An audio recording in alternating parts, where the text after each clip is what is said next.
Welcome to this explainer. Okay, let's dive right into this. Today, we're unpacking one of the absolutely most fascinating and, honestly, kind of contradictory areas of the financial markets, the wild world of pre-commercial biotech investing. To really wrap our heads around how this unique ecosystem works, we're going to use a prime, real-world example, Kodiak Sciences. We're going to decode the financial architecture, the massive risks, and the massive scientific promises driving this company. Right off the bat, you have to look at this number. Up over 745%, that is Kodiak's staggering 52-week stock price surge as of our latest data.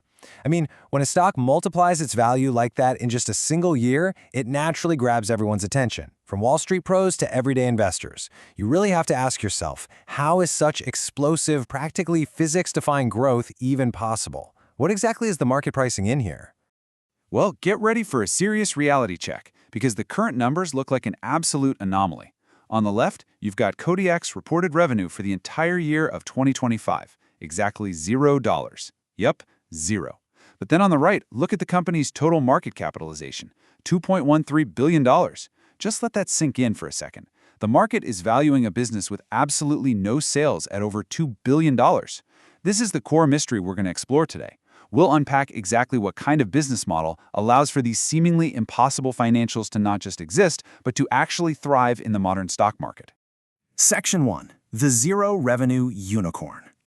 If you're scratching your head, their own SEC filings actually spell it out pretty clearly, as this quote straight from their Form 10-Q states, Kodiak is a pre-commercial biotech company. You know, in the traditional world of value investing, you're looking at current profits, cash flows, what they sold yesterday. But pre-commercial biotech, it operates in an entirely opposite financial universe. Here, valuation has nothing to do with yesterday's sales. It is based entirely on the pure potential of what its scientific pipeline might achieve tomorrow. Section 2. The Product and the Promise. So, we need to look at the why behind this crazy valuation. What exactly is the product and the promise getting investors to pour billions into a company with no commercial product? Well, the foundation of that $2 billion valuation is their clinical pipeline. Wall Street is placing a massive bet on 3 late-stage programs aimed at treating and preventing the leading global causes of blindness. First up is Zenkuda, which boasts a BLA-ready profile. That basically means it's nearing the stage to apply for FDA approval for conditions like diabetic retinopathy and wet AMD, which is a chronic eye disorder that causes a blind spot. Then, there's KSI-501, a dual inhibitor currently in the critical phase 3 Daybreak study, alongside Zenkuda.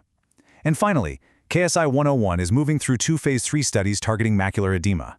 These aren't just minor tweaks to existing drugs either. These are ambitious, next-generation retinal medicines. And here is the absolute kicker, the size of the prize. Zenkuda and KSI-501 are specifically targeting the global anti-VEGF market.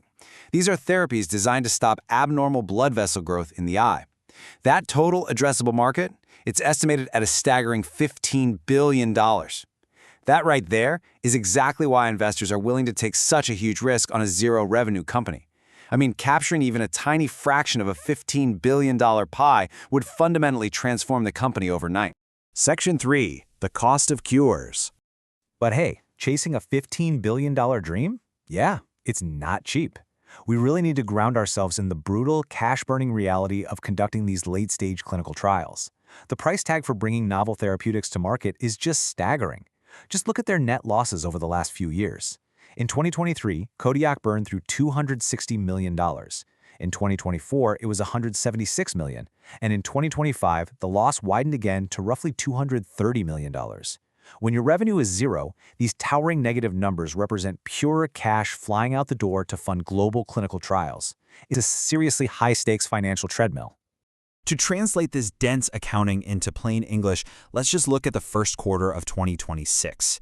In just 3 months, they spent nearly $60 million, and over $48 million of that was poured directly into research and development. That is the engine right there. Meanwhile, administrative costs are relatively lean at about $11 million. So almost every single dollar they have is being pushed straight into the clinic to get these drugs across the finish line. Section 4. The Funding Lifeline. Okay, so a natural question has to be popping up in your mind right now. If this company is burning through roughly $60 million a quarter, how are they surviving? How do they keep the lights on? Well, as of March 31st, 2026, Kodiak's war chest sits at $169.53 million in cash and cash equivalents. Based on their current burn rate, management believes this gives them a critical financial runway stretching into 2027. But how did all that cash get there in the first place if they aren't selling anything? The answer is equity financing. This is literally the lifeblood of pre-commercial biotech. To survive, Kodiak relies on selling brand new stock to the public. For instance, in just the fourth quarter of 2025 alone, they issued a massive $173 million in common equity. Now, it's a super delicate balancing act. They secure the essential funds they need to keep their trials alive, for sure, but by creating and selling new shares, they continually dilute the ownership percentage of everyone who already holds the stock. It's like slicing a pie into more and more pieces. It's the ultimate trade-off for survival. Section 5. Wall Street's Tug of War. Because of this intense dynamic, high cash burn, constant dilution, and massive potential upside, the stock has essentially become a battleground. On one side of the rope, we've got the true believers. Institutional investors, the mutual funds, hedge funds, the major asset managers, they own an overwhelming 66.75% of the company. These sophisticated financial heavyweights are heavily backing Kodiak Sciences, and they're the primary force driving that $2 billion market cap. They clearly believe the phase 3 data is going to be positive. But let's instantly pivot to the other side of this tug of war, the skeptics. Currently, the short interest on Kodiak stands at an elevated 16.53%. That means over 10 million shares have been borrowed and sold short by traders who are actively betting that this stock price is going to completely collapse. So we have a perfectly defined battleground here. You've got this huge block of institutional money holding the line, absolutely believing in the multi-billion-dollar anti-VEGF market potential. And right across from them, an intense faction of short sellers who are betting that the massive cash burn and the very real risks of biotech clinical trials will ultimately end in failure. It is a textbook binary setup. Section 6. The 2026 Countdown. The thing is, the market isn't going to have to wait in suspense forever.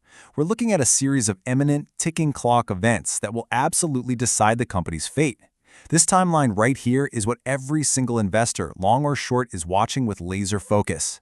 In the third quarter of 2026, we get the top-line data for the Phase 3 Daybreak study for Zenkuda and KSI 501.